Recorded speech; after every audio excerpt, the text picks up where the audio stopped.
One on 5 Live.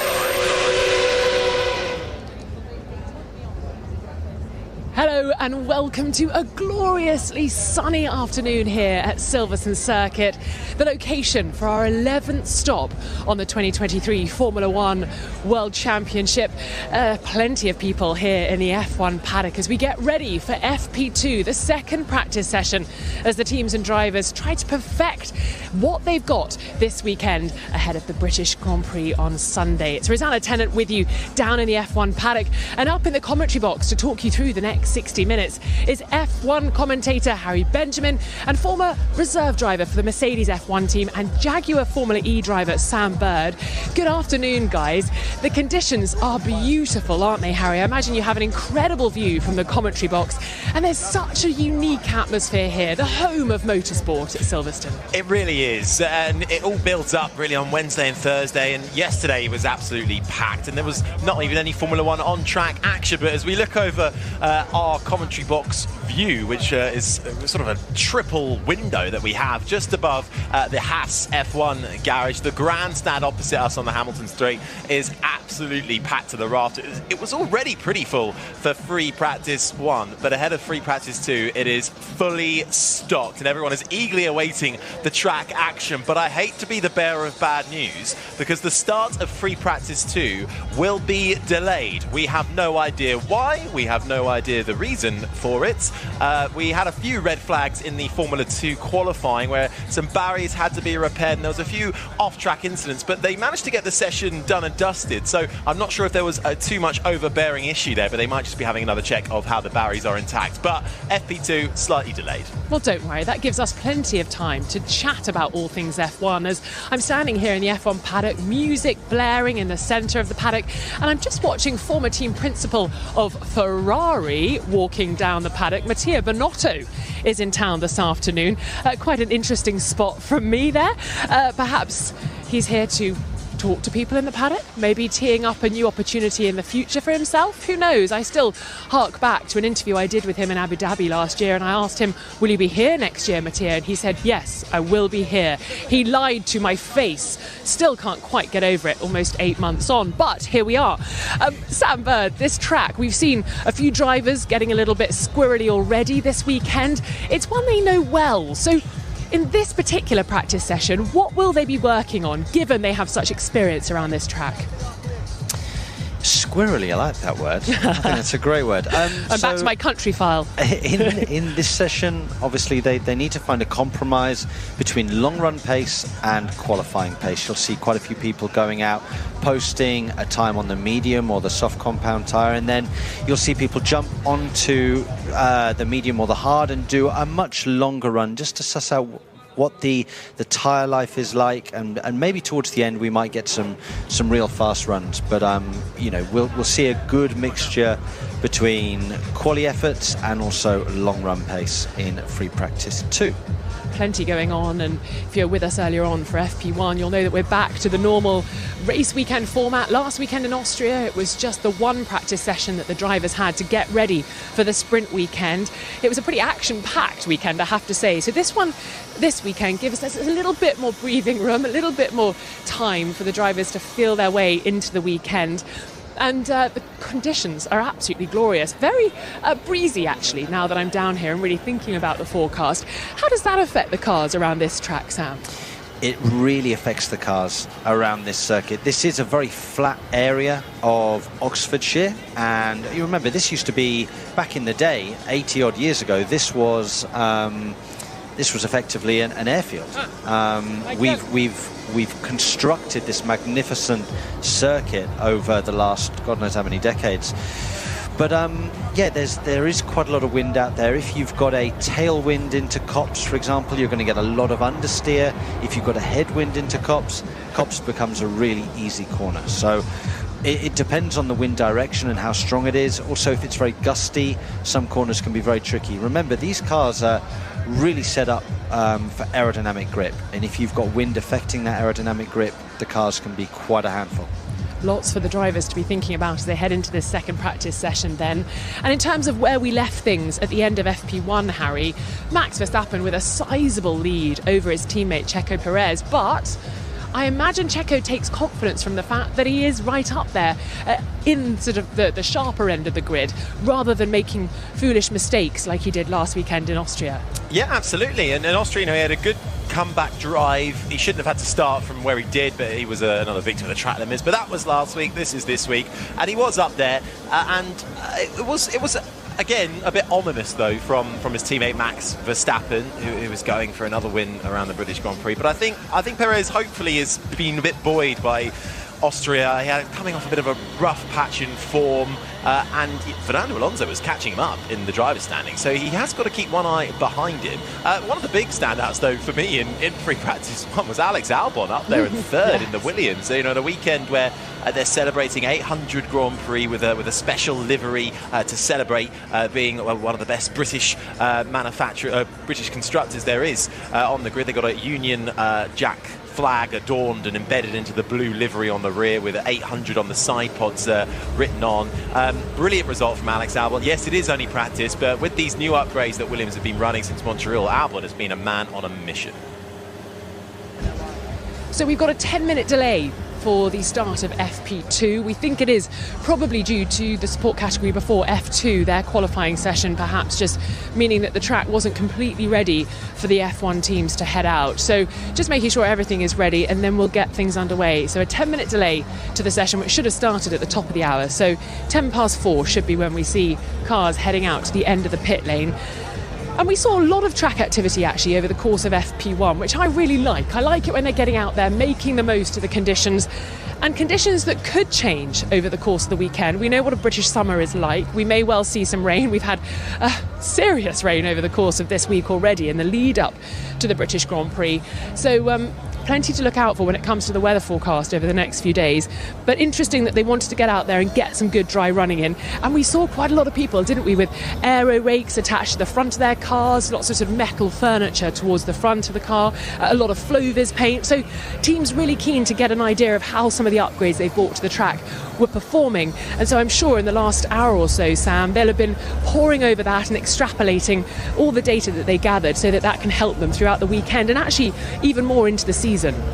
Absolutely. The information that they kind of accumulated at the beginning of FP1 will be absolutely invaluable, not only to the engineers and the mechanics and the drivers here at the track, but that information will already be back at base, and they'll already be looking at that data and trying to suss out how they can improve for the next upgrade and the next upgrade. So Formula One, as you know, Rosanna, is a sport that never sleeps, and teams will always be looking to take advantage of anything that they learn and try and improve at all times. Formula One never sleeps. I feel a bit like that at the moment as well, Sam. I don't know about you. It's relentless, isn't it, at the moment? We do now know that there'll be 24 races in 2024. As a driver, when you hear that kind of news, what do you think the reaction would be up and down the paddock when it comes to sort of behind-the-scenes chat? I think that drivers will enjoy it, but understand that it will be a difficult, tough, long season. Spare a thought for mechanics and engineers who are tirelessly working on these cars. It really takes a toll on them mentally, physically, emotionally, and it's actually quite difficult then to hold down a stable relationship outside of work, because basically you're in a relationship with your work. You're married to the job, which makes it quite difficult for home life. Certainly does. Don't tell that to my husband. I think we are nearing the start of FP2 now. Hopefully cars will be heading out into the pit lane. You guys have the best view up in the commentary box. Any sign of movement at the moment, Harry? Well, we can feel the occasional vibrations under our feet. That's just the music in Paddock Club. Well, quite possibly. It really is blaring, isn't it? But we are sort of above the Haas garage, slightly askewed. So certainly firing up and ready to go. And we're seeing Flovis going on to, we saw the McLaren, Williams lining up. Albon is in the cockpit and ready to go. And we've got about 15 or so seconds until we get the green light and get ready for free practice 2. There's much more to learn, Sam. Absolutely. I mean, I would comment on that as well, Rosanna, but I'm actually not tall enough to see over the TVs. so I can't see the pit lane unless I stand on my chair. It is a bit like anyway, large, green flag is waved and we are go for free practice 2. Thank you very much, Sam Bird. We are absolutely go. And the first out were De Vries in the AlphaTauri, Fernando Alonso in the Aston Martin, Pierre Gasly in the Alpine, all straight out onto the track. So a little bit delayed, but nothing too bothersome to worry about. Now, there is a huge amount of upgrades that have been brought by the majority of the teams. Red Bull bringing a little bit for their front corner of the car, Mercedes front wing, McLaren, more upgrades, a little bit more for Norris, and the package that Lando had initially for Austria now being brought for Oscar Piastri. Aston Martin, Alpine bringing some front wings, Alfa Romeo, Haas and AlphaTauri bringing the majority of new upgrades. AlphaTauri in their battle to get off the bottom of the constructors table, desperately trying to find some new bits and pieces. Haas also bringing some things along with Williams. Nothing for Ferrari that we know of or has been declared. So lots of things to learn, and unlike last week where we only had one practice session, we've already had one practice session of an hour long, and we're about to get into another one as they get back up to grips with this 3.6 mile, 5.8 kilometre track. That is Silverstone and the home of the British Grand Prix. For British races in the field as well. Lando Norris, Sam, being one of them, off the back of his best result of the season. And that must give him a huge amount of confidence coming into this weekend, where he gets even more upgrades to play with. Absolutely, it's perfect timing for him to have a great result, knowing that more upgrades are coming this weekend here at Silverstone. Home race, you know, he'll be cheered on by hundreds of thousands of fans here this weekend, so couldn't have been better timing for him. I see actually the McLarens just checking their figures and numbers and how the air is flowing over the top of their floor on the side of one of their cars. So that car will come in, they'll take pictures of the FlowViz and check the airflow and what's happening in and around the floor area. Well, the sun is well and truly shining down here in Silverstone. Blue skies with slightly interrupted by a few puffy white clouds. Track temperature 41.8 degrees. It is hot out there though, walking in the sun. Air temperature about 26.3 degrees, but there is a bit of a wind chill as well, which is very nice in the shade. But if you're looking to sync up, here's a sync for you. 57 minutes and 26, 25, 24 seconds remaining of this free practice 2 session. And somebody who caught your eye towards the end of FP1, Sam, was Fernando Alonso, who was going out on the hard compound tire towards the end, trying to put in some quick lap times. Looked like he had a bit more in him. Grip was something that every driver was complaining about in free practice 1. We've now had a lot more action. Obviously, we've had FP1, we've had F2, F3 qualifying. So ideally, this could be a better indication of where we're at performance-wise. Yeah, he was a little bit offset from everybody else's running in free practice 1 because of some little issues that kept him in the garage. But once he got going, he was on the pace. I don't know where that pace is right now in relation to Ferrari. And also Alpine look pretty handy. And then you've got Albon, but I think Albon's pace was a little bit not suspect, but I think that they were really focusing on qualifying performance as opposed to other people that were doing a mixture. So I think we'll get a fairer representation of where Williams truly are in this session. This is the sound of Esteban Ocon in the Alpine, who has just crossed the line to go fastest with a 1:30.193 on the medium compound of tyre ahead of Gasly, Alonso, De Vries and Tsunoda, the top 5. Oscar Piastri, though, displaces them all. And Piastri finally getting some upgrades onto his McLaren. The rookie from Australia crosses the line, a 1:30.0. For Ocon, Gasly, his teammate Norris has just got up into 4th, and Alonso rounds out the top 5. This, though, is the sound of the Red Bull of Sergio Perez. Finished second, about 4.5 tenths off of his teammate Max Verstappen in free practice 1, trying to recapture his early season form after a bit of a poor run of things in the last couple of rounds. Podium last time out in Austria, rounds the final corner up through the gears, and he goes fastest in these early stages of free practice 1. And actually, hashtag BBC F1 if you want to get in touch, because Richard Cassidy has sent a message, and I will get to that message. Oh no, we'll do it now, don't worry.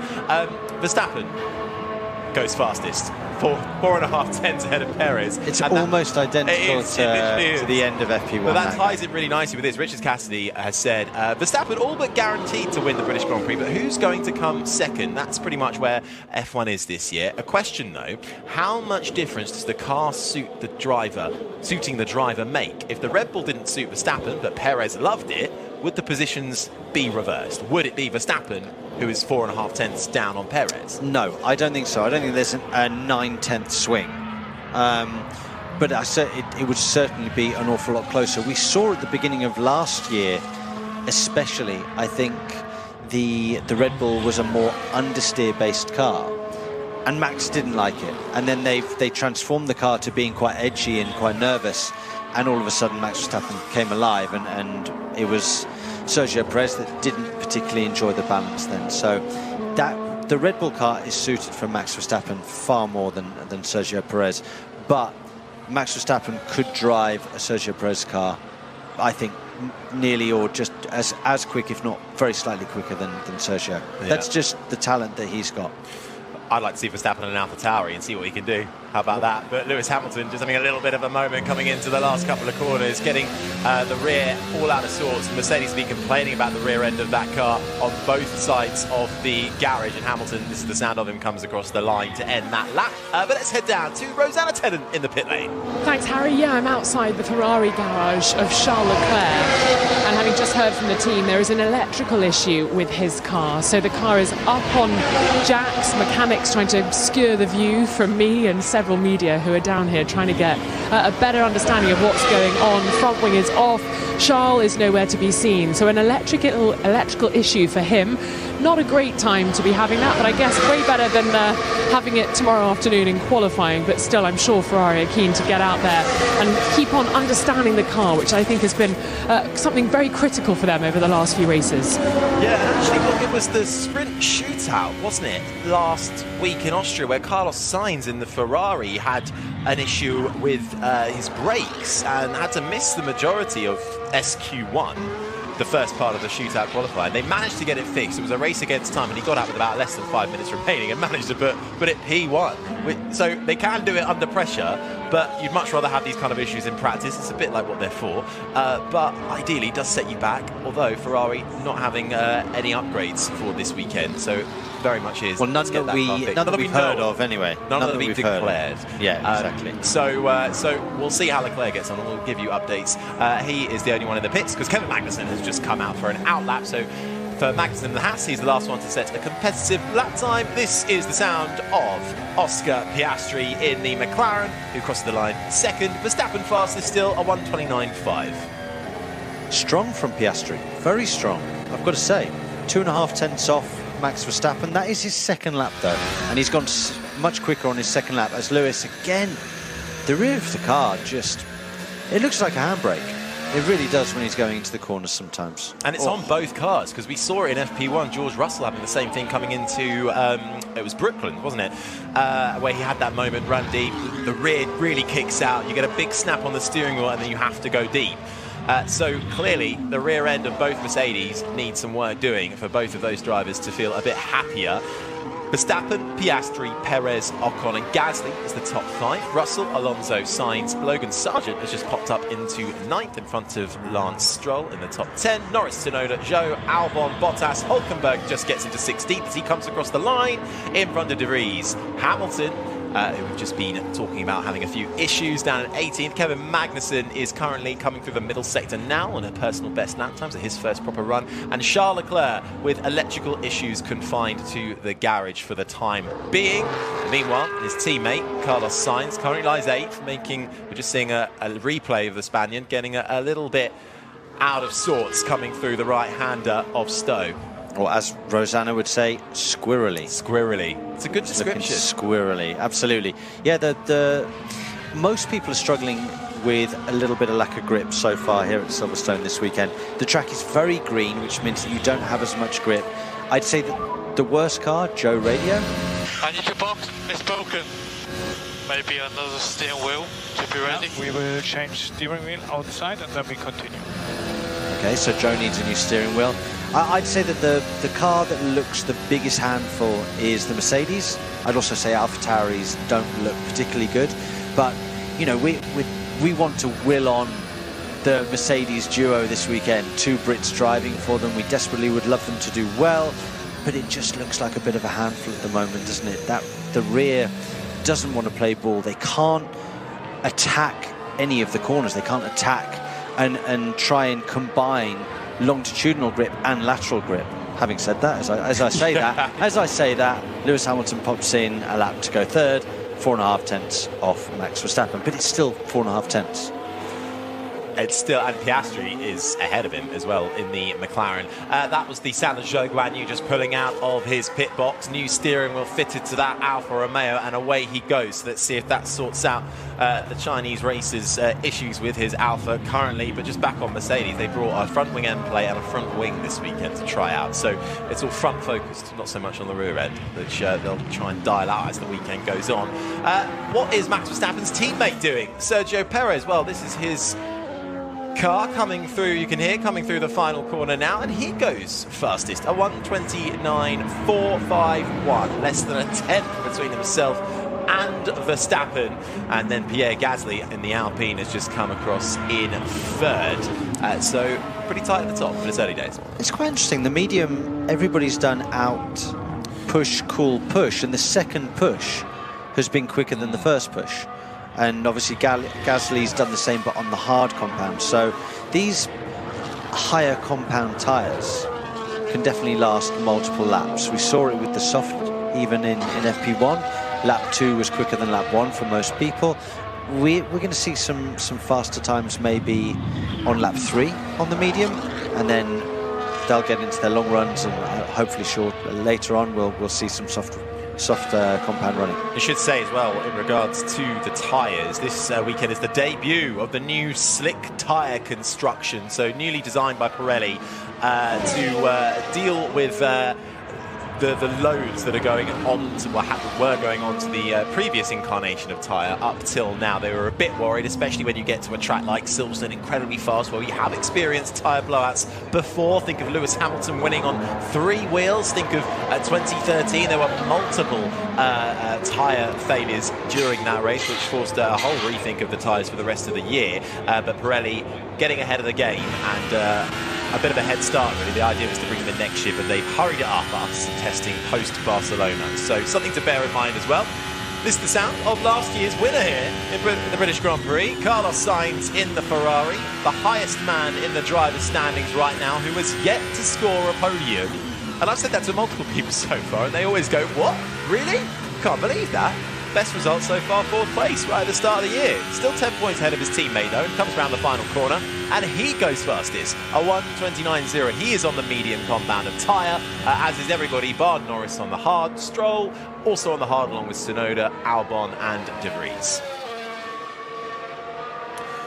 As Alex Albon, who I'm told reliably by the BBC's chief F1 writer Andrew Benson, finished 3rd in FP1, said Williams, spoke to James Vowles, the team principal, said Williams were concentrating on qualifying pace much more than others, so perhaps showing more low fuel speed in these early days. But it's one Ferrari on top currently in FP2 with 45 or so minutes remaining. One Ferrari in the garage. Rosanna.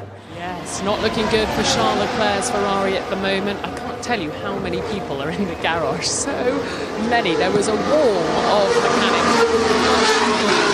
of what was going on. The whole back end of Charles' car, the engine cover and all the side pod covers are totally off, and they've been shining a light through the air intake. There's a roll hoop bit above the driver's head, wiring looms and bits and pieces. So still plenty of action going on at the back of the garage. It's not where they want the action to be though this weekend. They need to be out there. The team are now, you might be able to hear their sort of clattering around me, the team are now getting ready for Carlos Sainz to come in. So it's all on Carlos this afternoon to do a bit more investigation when it comes to how this car is going to perform at this track.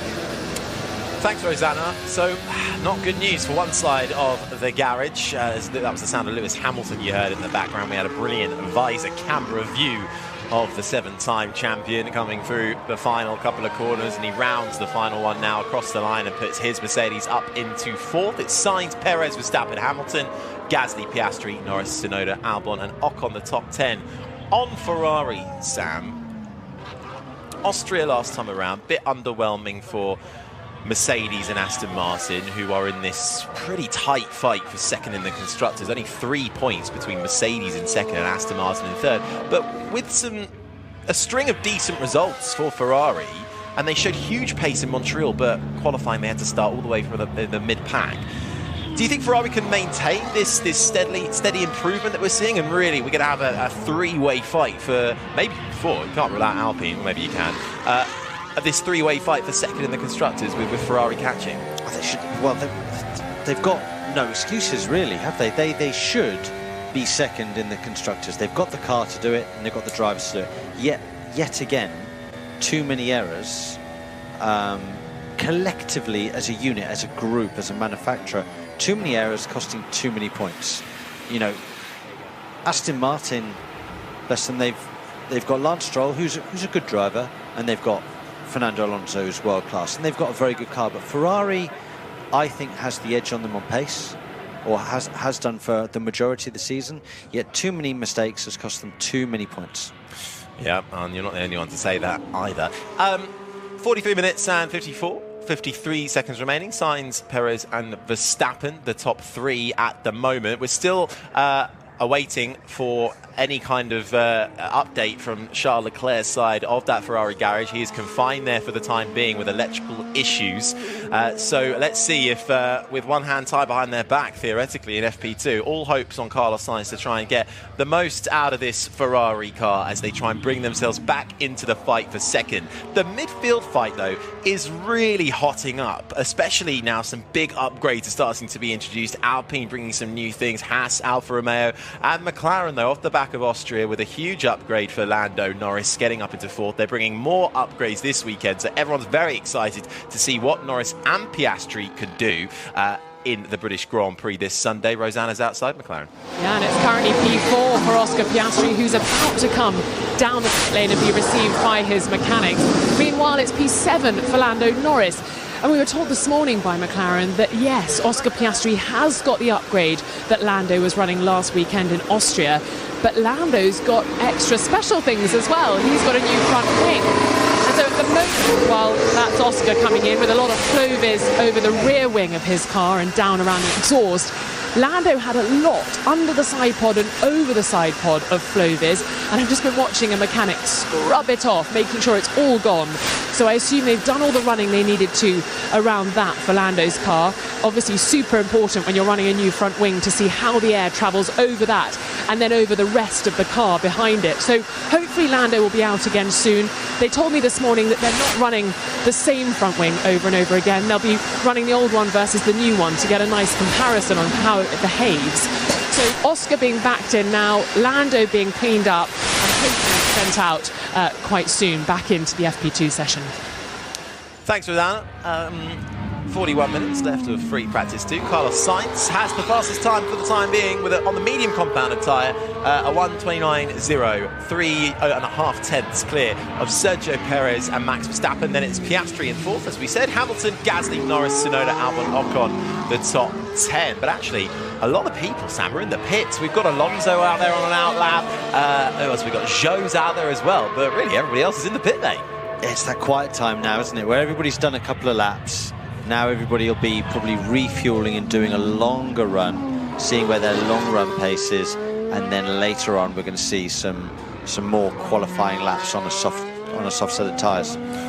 Well, Fernando Alonso is giving us some entertainment for the time being, and Kaylee on hashtag BBCF1, who is here at Silverstone near Luffield, saying the crowd is absolutely going crazy anytime the Mercedes or Aston Martins come by. So, well, you've got a Fernando Alonso just coming through now as he makes the approach to the fastest corner on this circuit, the right-hander of Copse for Alonso, and we've seen a few cars running out wide there, but how does Alonso do? Manages to keep it within the white line, no track limits, very easily done there before you get into Maggots and Beckett's. One of the more technical parts of this track, because you're just working so hard in the cockpit, aren't you, with steering right, left, and before you know it, then you're back on the straight again. You're going into Maggots and Beckett's at what, 175, 180 mile an hour? You need to be pinpoint accurate with your turning point and how much you turn through the little left kink to then swing the car through the first right, and then placement out of that right dictates where you then swing into the left, and then you swing it back to the right hand side again. So the weight of the car is moving around every single corner, going from left to right. same with the car. It takes super precision, super skill, and a lot of courage to go through there as fast as what these guys do.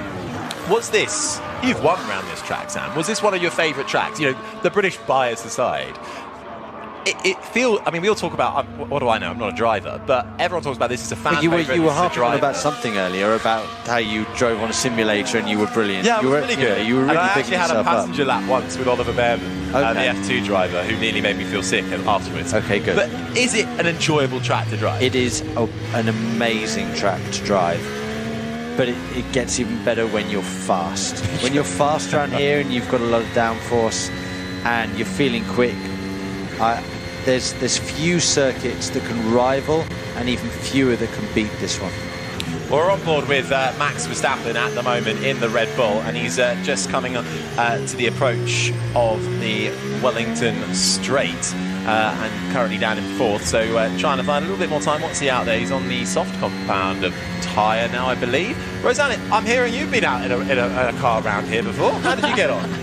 Well, I don't want to do one-upmanship, but I'll tell you the driving side of things first, and then you'll be like, oh yeah, you're rubbish. I had to go in a single-seater here, just on the little track, sort of on the infield bit, and it was wet, and I thought I was going so fast, but when I came into pit at the end, they were like, yeah, your average speed was 52 miles an hour, and I was absolutely mortified. I thought I was throwing it through the corners and hassling around the place, but never mind. But you mentioned Ollie Behrman giving you a hot lap. I was actually treated to a ride in the two-seater F1 car with none other than Johnny Herbert at the wheel. I tell you, that was an experience. And it's not so much the acceleration. If you've ever been in a fast car or lucky enough to do a track day, it's not the acceleration, it's the deceleration that threw me. And Harry, you and I are quite tall, so it's even worse because when your neck gets thrown around, at points I thought I'd never be able to turn my head right again or left again because it was just forced to the side. So wonderful experience, and this track is just brilliant in terms of those amazing sequences like Maggots and Beckett. Such a joy and such a privilege to get to do that. Did you need a brown paper bag though at the end of it, like I did? No, that was after going up in the helicopter last year. No, that was when I felt a little bit queasy, but no, all good. It's just, yeah, an amazing track. Amazing to experience at full tilt. It is a really special track here at Silverstone. We're sort of straddling a couple of borders, Northamptonshire, Buckinghamshire. Don't know where you got Oxfordshire from earlier, Sam. No. I've got a confession to make, and I need to make an apology. I said that we're in Oxfordshire. We're not. Okay, I got a B-, I think it was, in geography. Yeah. Excuse me. Hence the reason why I just turn left and turn right and stick to racetracks. Yeah, I clearly don't know where I'm going. Well, these days you've got apps on your whatever smartphone you possess to get you around the country. So, look, Oxfordshire, Buckinghamshire, they're close enough, right? Close enough. They're close enough. How far away is Bournemouth? How far? Too far. Well, I can tell we are 15 miles southwest of Northampton, 30 miles northeast of Oxford, and that's an A-star in geography right there.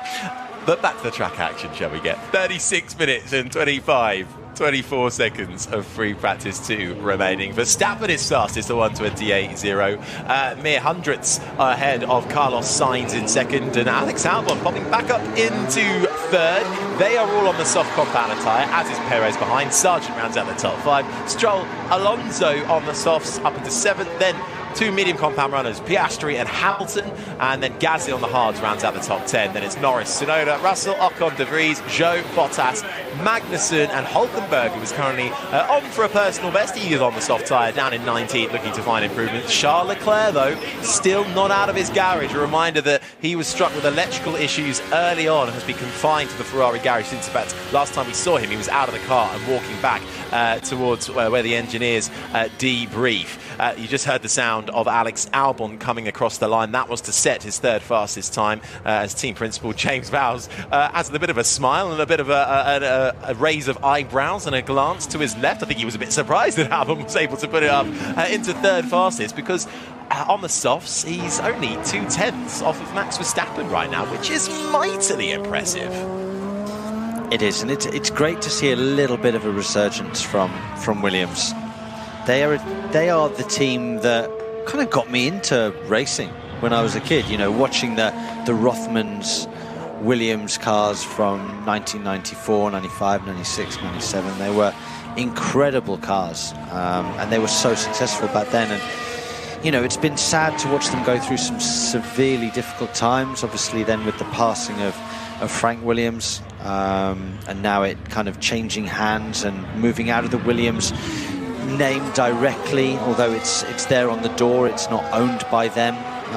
But James Vowles is doing a great job. I think that he will employ the right people at the right time to push them forwards. Somebody that I worked with at Mercedes and hold in high regard. Slow down, Fernando, slow down, please slow down. Stay behind. We've got a problem on the front left, I think. There's some debris. So that is Fernando Alonso's radio. So he is currently coming through the middle sector. I think he's slowly approaching Copse.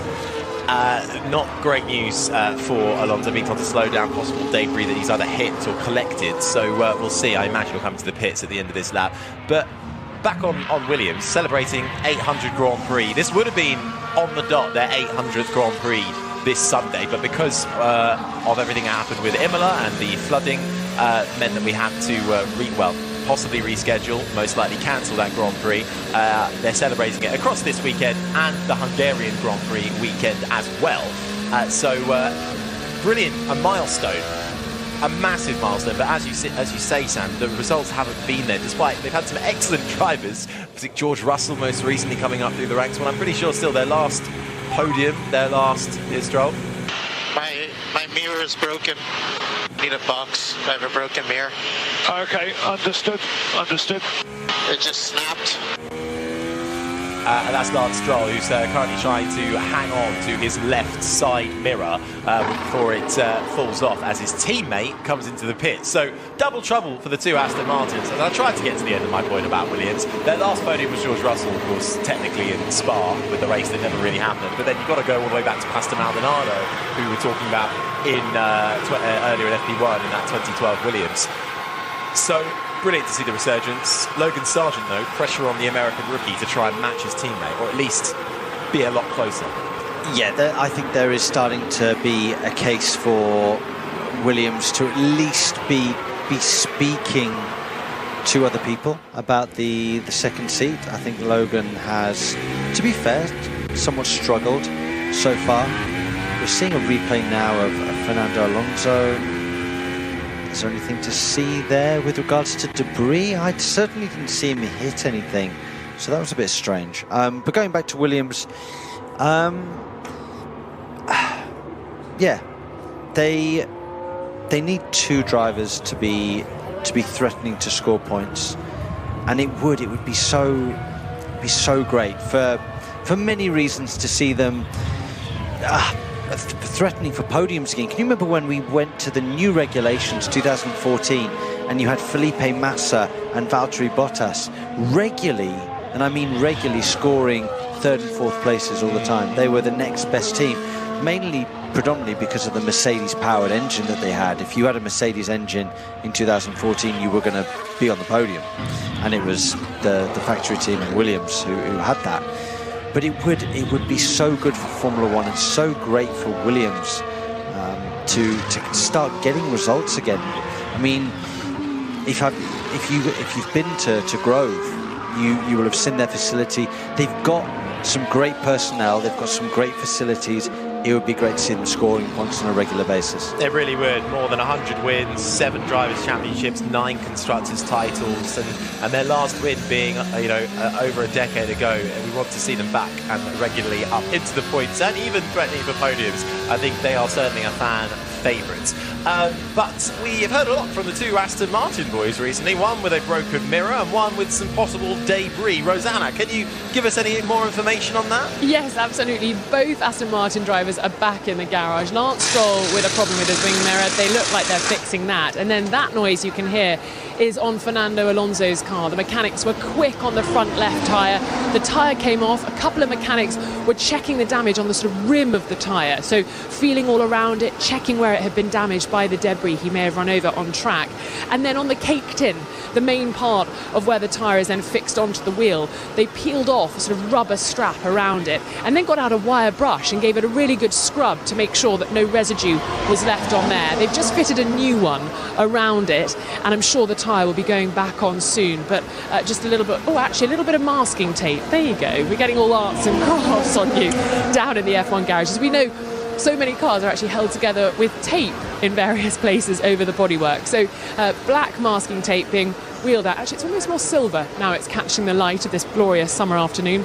So that's being fed over the cake tin, and they're just waiting now, 2 mechanics with the tyre to go back on. But all other tyres seem to be okay. It's just that front left. Have they got one they made earlier as well? I'll have to ask. Maybe under a desk somewhere. Tracy Island. Thanks, Rosanna.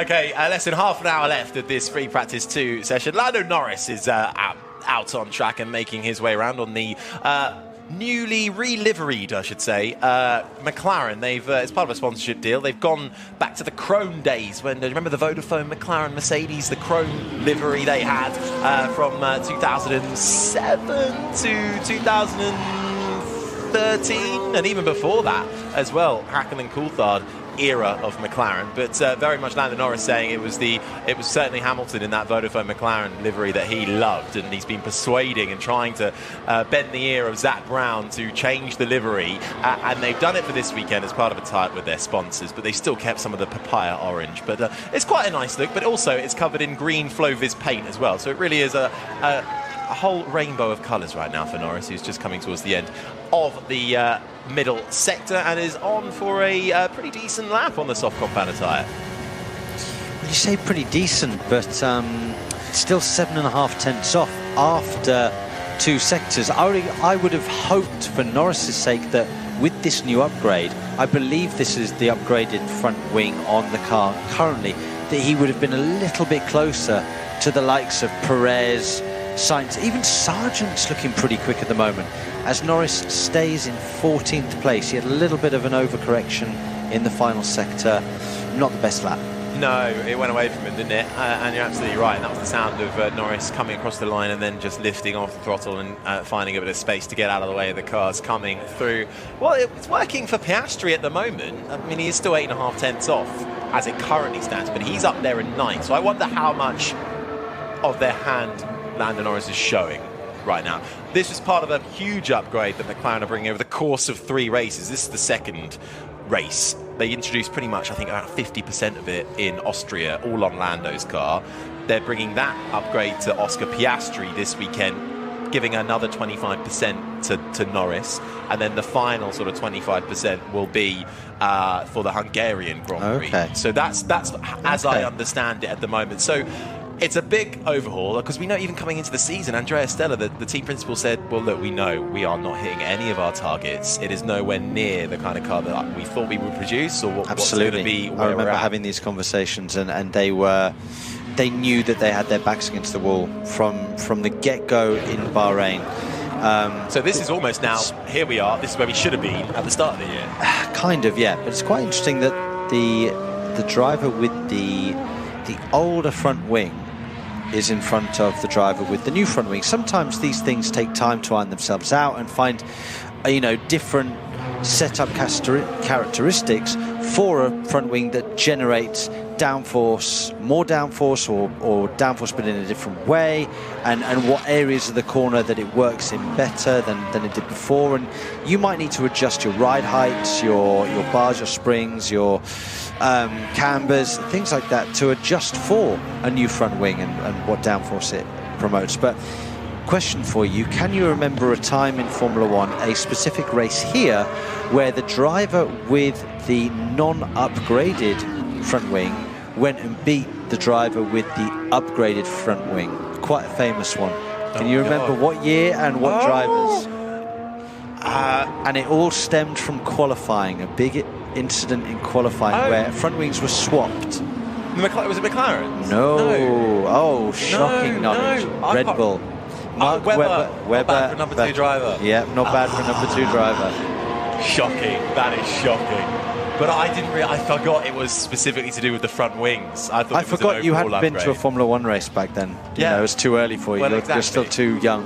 Who are you? Sam Bird, is it? Yeah. Oof. 2013 British Grand Prix GP2 winner, alongside Shocking. myself. Harry Benjamin, who's just about getting by with 25 minutes left of free practice 2. Nico Hülkenberg is out there at the moment, but it's Verstappen who is fastest, the 1:28.0 ahead of Sainz. Albon, Perez, Sargent the top 5. Stroll, Hülkenberg, Gasly, Piastri, Alonso the top 10. Russell, Ocon, Hamilton, Norris, Bottas the top 15. Tsunoda, Magnussen, Zhou, Nick de Vries is 19th, and we have had nothing from Charles Leclerc in that Ferrari, who had electrical issues, we're being told, early doors and has not been seen since. The car is in the garage. We last saw Leclerc getting out of it and walking back into where the engineers have their meetings and debriefing area, and then you walk through a little tunnel and you're out suddenly into the paddock and then through where the tyres are stored in the almost sort of treehouse-like complex, and then you're straight back into the main paddock of it. So with 24 minutes left, it's looking a little bit ominous for Charles Leclerc if he's going to get out at all. So now we're starting to see people doing long runs. We see Hülkenberg currently on screen. He's done a good kind of semi-qualifying run. He's up in 7th place, 8/10 off the pace of Max Verstappen. Now you can see the big drop-off, can't you? Already 5 and a bit seconds off after 2 sectors. What is it across the line? 7 seconds difference between a qualifying lap and maybe a start of race lap. I mean, that's a big difference in lap time. Well, that was Nico Hülkenberg just coming across the line yet to set that. A lot of cars out on track, actually. A few coming into the pits. Alonso in the Aston Martin just heads off into the pits now. Russell finding a little bit of time in the middle sector, but overall just garnering that knowledge for the race on Sunday afternoon, and this is the second of 2 practice sessions that we had today. They'll get one more go at it tomorrow before we head into qualifying, and it starts to get serious. But Russell trundles into his pit box, and the mechanics lift the car up onto the jacks and immediately go and plug in the car to get the sensors and the data off of it, and wheel him back into the garage. So Russell currently down in 11th at the moment. We spoke about Albon doing well. We said Logan Sargent has a bit of pressure on his shoulders. What about and actually we've done Piastri a bit as well, but there are 3 rookies. Nick de Vries, the other. We spoke a lot about him in free practice. We did. A lot about him. And there's been a lot of talk about him really from the get-go. Do you think the pressure that he came into the season on, just, you know, not really wanting to describe himself as a rookie, lots of people were labelling him, oh, he's not really a rookie, he's a Formula E champion, F2 champion, he did a race last year with Williams and did really well. Do you think that was the wrong mindset to come in? I absolutely believe that if he'd been in a different environment and not be wearing the crest that he is on his helmet, which is Red Bull, and not have the pressure that comes with that, that he'd be doing an awful lot better, in my opinion. I think that if he was where Logan Sargent is now, maybe the pressure and the press would have been a lot less than what he's currently under. The fact that you've got Daniel Ricciardo sitting there waiting to take his place potentially. You've got Liam Lawson. Williams, I feel like he would have been more protected. Like, Logan Sargent's going to have a full season of Formula One. After that, I don't know. But Nick de Vries, you don't know what's going to happen week to week. You know, you worry that next weekend he might not be in the car. I mean, I worry about that. So he'll know more than everybody else. But there's always talk about something happening. I hope it doesn't. I hope he gets a full season because he deserves a full season. But you just always have this nagging doubt that Red Bull are going to do something. They're going to want to change it if he doesn't start scoring points. I mean, I've spoken to Seb Buemi and Jaime Alguersuari about their time in Toro Rosso, when it was Toro Rosso, and they would literally have chats with the bosses at Red Bull, Helmut Marko, and be told, if you don't go and win the next Grand Prix, then it's done for you. And they were like, well, I can't win in this car. It's not a winning car. And the argument back then was, well, Vettel did it. So, you know, and that was, you know, Vettel, he put out such a statement winning that race in Monza in the wet that became that's what he can do. And if you want to join Red Bull, the main team, you've got to go out there and do something spectacular in a Toro Rosso or what is now an AlphaTauri. But that Toro Rosso that Vettel had was pretty much a Red Bull Mark II, because back then you could share a lot more information between teams, Red Bull. And it was blindingly quick in the wet. I mean, you looked at Sebastian Bourdais and Vettel, whenever it turned to being wet, they were right at the top. But I remember, talking about Red Bull being brutal, I've spoken also to Jaime Alguersuari and both Buemi about how it all ended, because I think it was the end of 2011, Jaime Alguersuari said to me that he had an offer to go and join Lotus Renault for 2012. And he told Helmut Marko, and Helmut said, oh no, don't take that, we're going to keep you involved, you're going to stay here. And then he let that offer go, and then December comes around, and Helmut Marko goes, oh, you're out, sorry, we're getting Ricciardo and Vergne in. And I believe Buemi had an offer at some stage to go and join Toyota in sort of 2009-ish maybe. Well, that wouldn't have worked out either. That wouldn't have worked out. But who knows? Maybe there would have been a huge turnaround. They might have thought, oh no, we're going to keep the money and we're going to go with it. And obviously he's had a brilliant relationship with Toyota ever since then still. But they are brutal.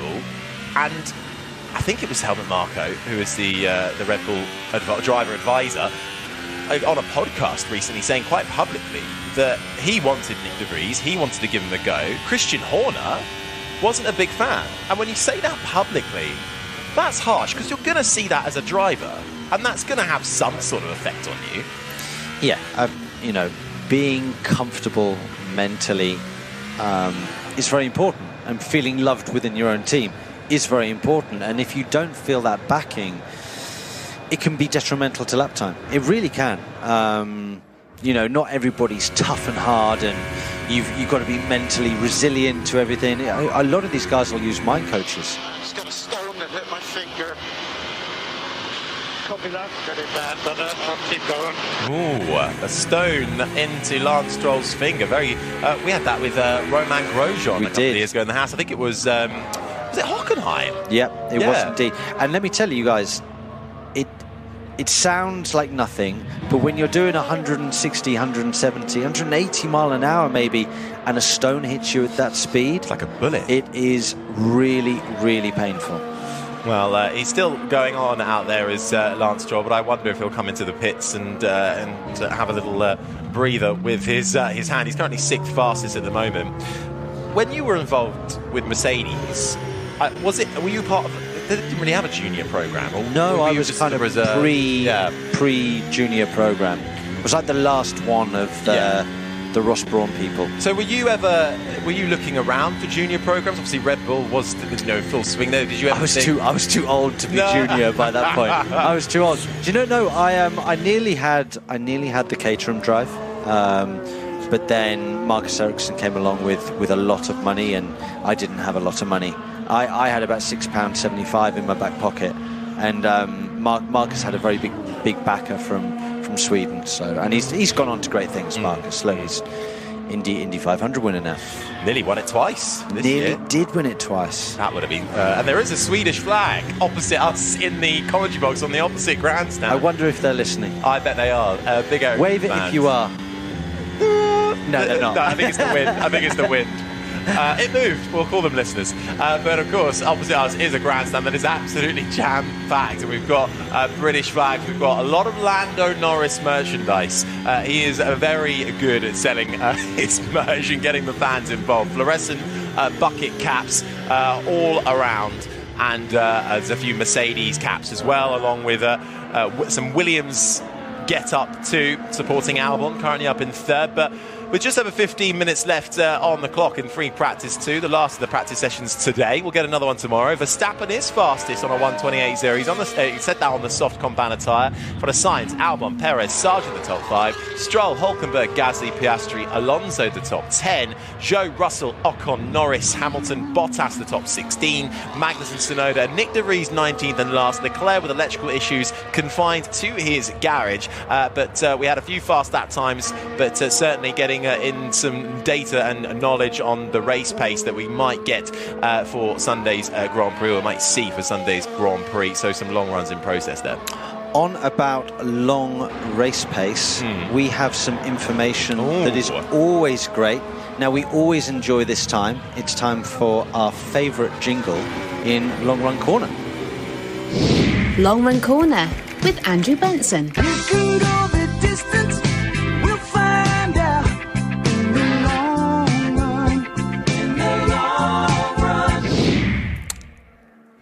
Sorry to say, everybody, but Andrew Benson is not going to be doing Long Run Corner today, so I'm going to be doing Long Run Corner. Basically, long short of it is Max Verstappen is by far the quickest on long runs. He's currently done 4 or 5 laps on a set of soft tyres. Sainz has done 4 or 5 laps. Sergio Perez has done 6 or 7 laps, and obviously none for Leclerc. But Max Verstappen on average is around 8 tenths quicker than his teammate and 9 tenths quicker than Carlos Sainz for tyres aged very similar. And that's very, very impressive indeed. We are looking again at a Max Verstappen dominance at the moment, and that's the information that I've been fed. So thank you for sending that in, and yeah, another Max Verstappen whitewash maybe. We need to see. Maybe something will happen. Maybe something can change that. But as of right now, Max Verstappen looks extremely fast. Well, colour me shocked and appalled at that kind of information. Did not see that coming whatsoever. We've just seen Fernando Alonso there do a 34.1. That compares quite well to kind of the end of Sergio Perez's long run pace. Okay. And middle stint of Carlos Sainz's long run pace. So Fernando Alonso's in the conversation with Sergio Perez and Carlos Sainz. So at least the story of the season fills us with a little bit of optimism.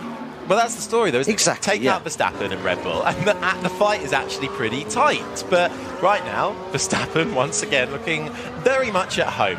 Rosanna, down in the pits, over to you. Well, I'm trying my best to focus on FP2, but it's very difficult when there's an 11th team in the pit lane. It's Hollywood. What can I say? It is Brad Pitt, a.k.a. Sonny Hayes. It is Joshua Pierce, another fictional racing driver's name. They are getting ready in the pits now. So there's this amazing Hollywood film being filmed this weekend over the course of the British Grand Prix weekend.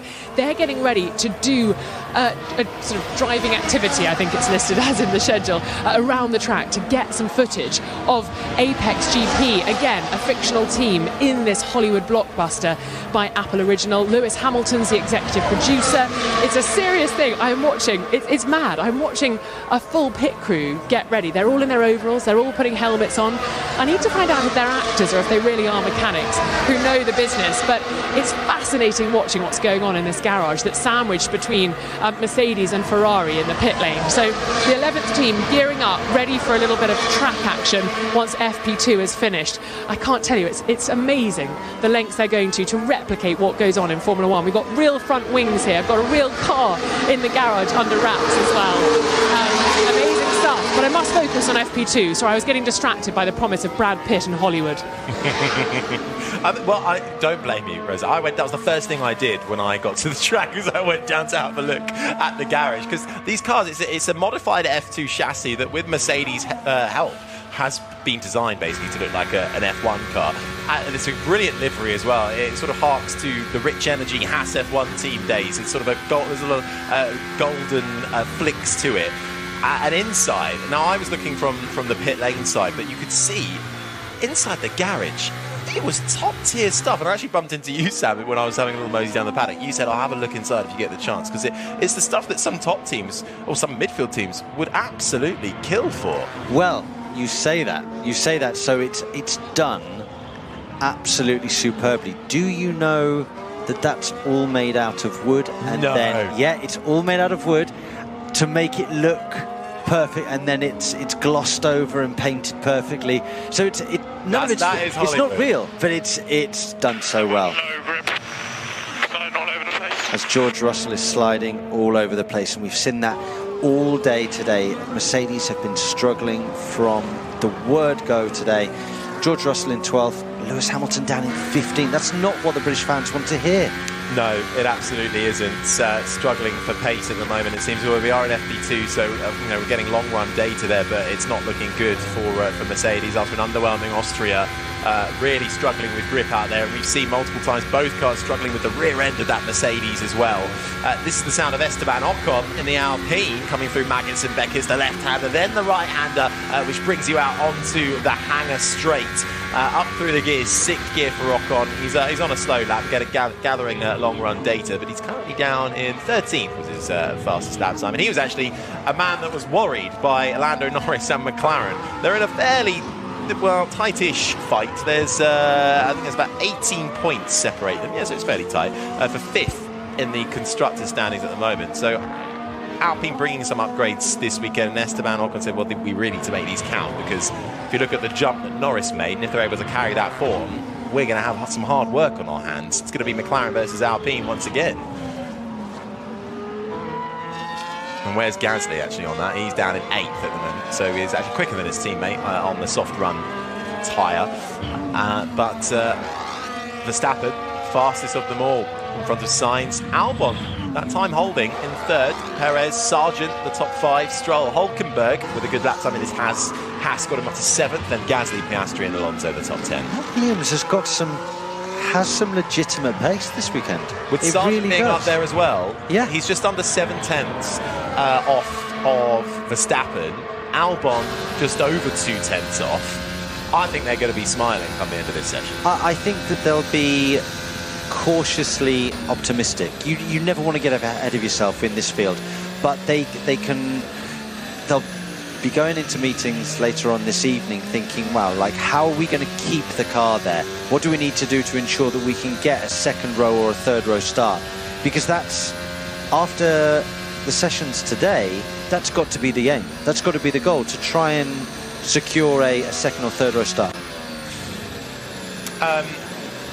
Andrew Benson, the BBC's chief F1 writer, has said it's not all bad news. We weren't going to get doom and gloom on Hamilton and Mercedes. After 3 laps, Hamilton's average is 1:33.8, which is a bit quicker than Sainz. So they're in the ballpark, maybe. We'll see.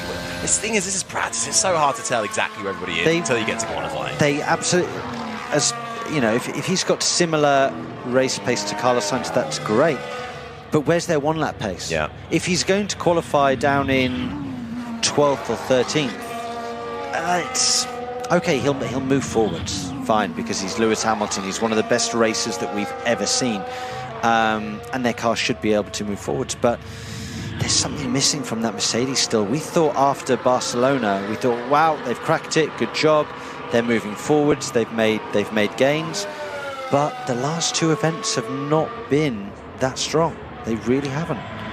Yeah, so that was on Hamilton's lap average on the soft, so he's round about the Perez bull mark at the moment, but we'll see how it unfolds. That was the sound of the other Mercedes, of George Russell screeching out of his pit garage, and he trundles to the end of the pit lane and goes back out with 7 minutes on the clock remaining, and it very much looks like Charles Leclerc probably won't get out for this session at all. That electrical issue that confined him to the pit lane from the very start of this FP2 session, and he has stayed there for the majority of it as the white clouds begin to gather a little bit more over the Silverstone track here for the British Grand Prix. It's still fairly sunny and blue skies, but cloud cover is coming in further. This is the sound of Alex Albon, who has just started the lap, but we've done a lot of chat on Mercedes. So what's going down outside Mercedes, Rosanna?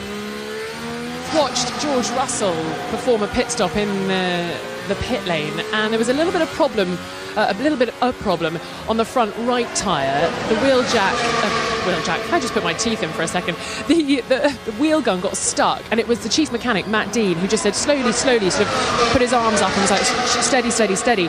They managed to change the tyre, and then as George was leaving the pit box, the front jack man, he didn't hit the man, he hit the front jack, so it sort of skirted around the side of the car. So all the mechanics rushed over to the right front wheel gunner, and they had a little check over the machinery, but they have 2 there just in case as a backup. But you just never know. These hot conditions, they could just be making things stick a little bit more. So something to be mindful of as we go through the weekend. Yeah, quite possibly. Thanks for the update, Rosanna. It's an interesting pit lane here as well. It's the only pit lane that doesn't position the teams in order of the championship. The top 2, or his signs. Hamilton pace on the soft is a 33.6 and 34.3.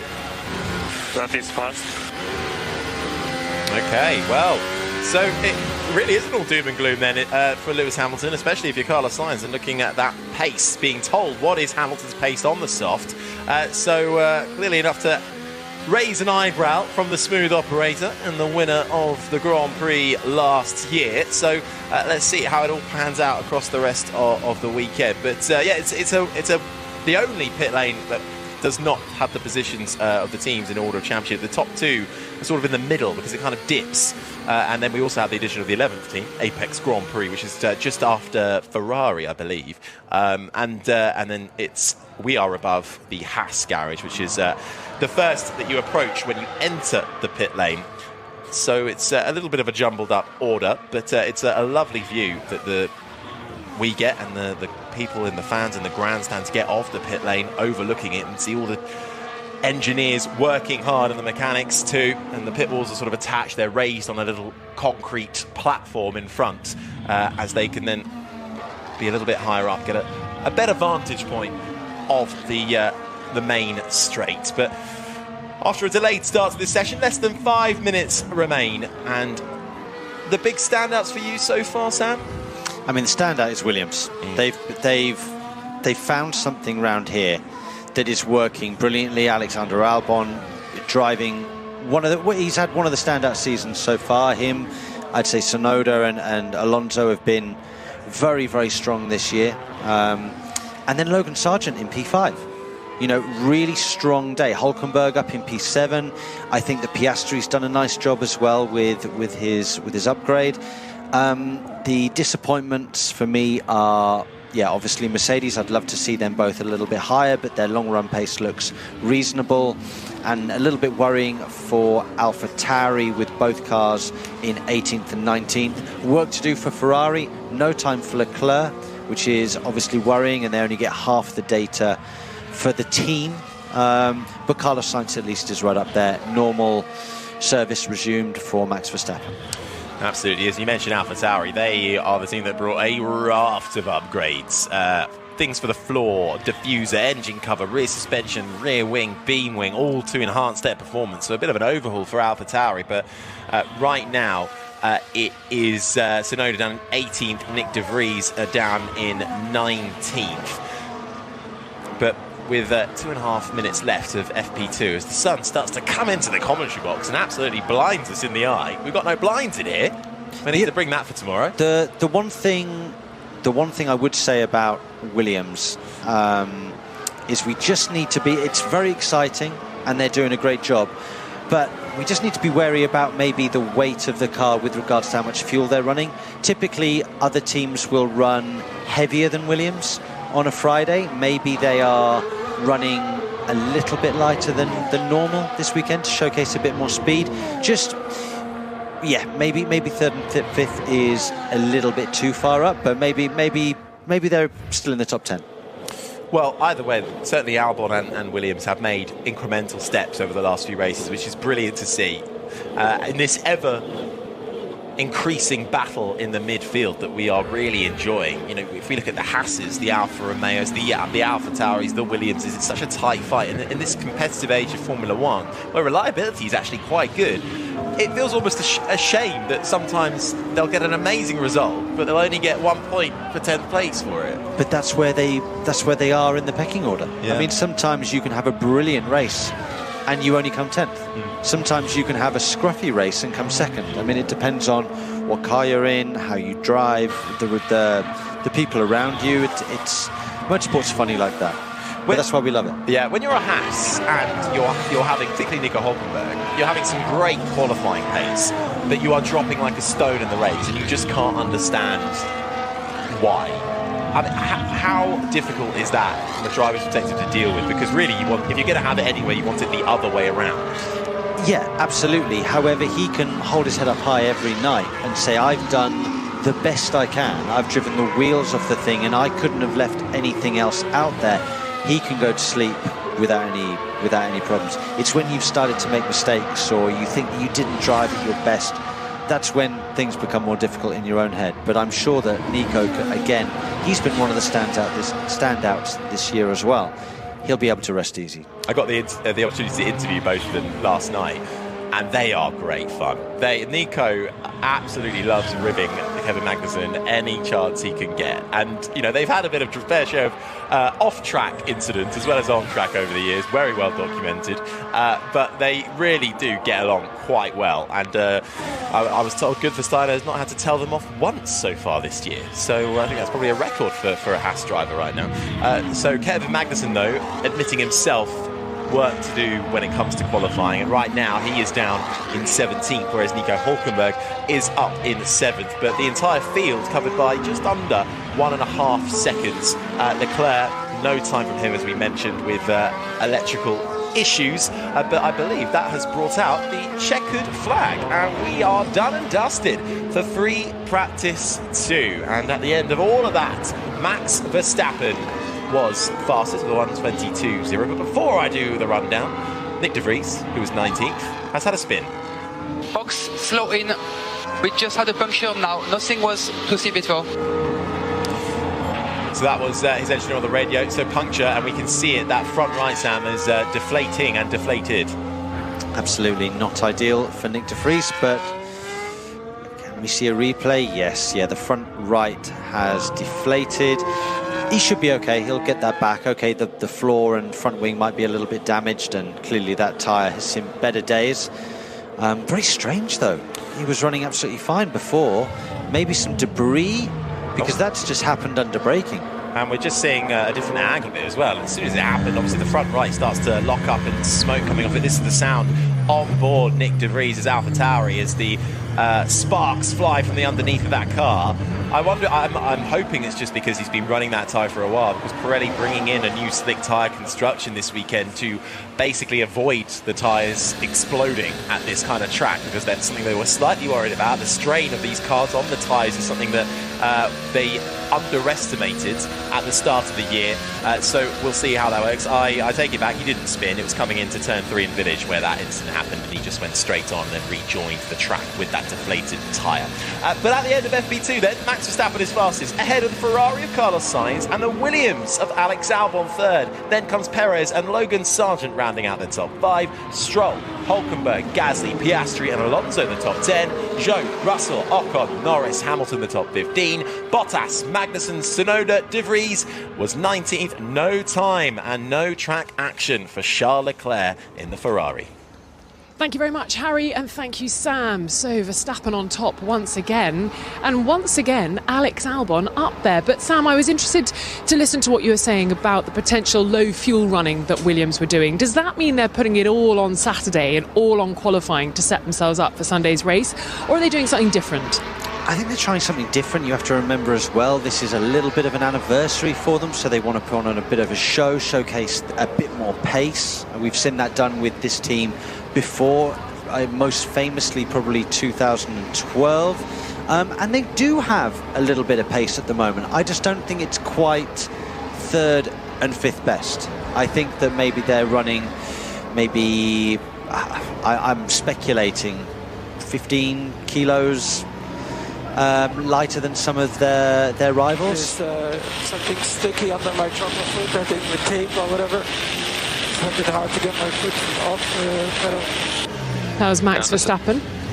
Max Verstappen telling his engineer GP something sticky under his throttle foot, so hopefully he can get back to the pits in time for that not to become a problem out on track. He has just pulled up to do a practice start, and that's what you might be able to hear in the background. Cars just having a little check on all of their start procedures for Sunday afternoons to get them ready for that. Harry, obviously we've got 450,000 people expected here at Silverstone Circuit over the course of the weekend. They're all looking to see a Brit on the top step of the podium. I mean, at the moment in Formula One, it seems unlikely, but at this very moment, the Brits seem to be really struggling. You've got Alex Albon, who we sort of embrace as our own up in P3, and then it's a little further back until you get to George Russell down in P12, Lando Norris in P14, ahead of Lewis Hamilton, no less, in P15. Yeah, no, you're right. I'm wondering, particularly in the case of Lando Norris, how much we've seen of their hand. I would be slightly worried if these new upgrades hadn't worked, but Piastri in the other McLaren is up in 9th, so I wonder if Norris is not quite either seeing all the gains from these new upgrades, or is just holding tight for the time being.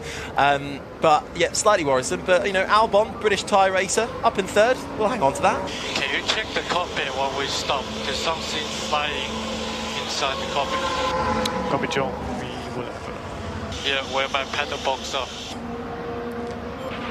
More trouble for drivers. That was Zhou Guanyu in the Alfa Romeo saying he's got trouble in the cockpit. Something's flying around, I think is what he was saying. So plenty for the teams to check over this evening, and as we head into Saturday here at Silverstone for FP3 and qualifying.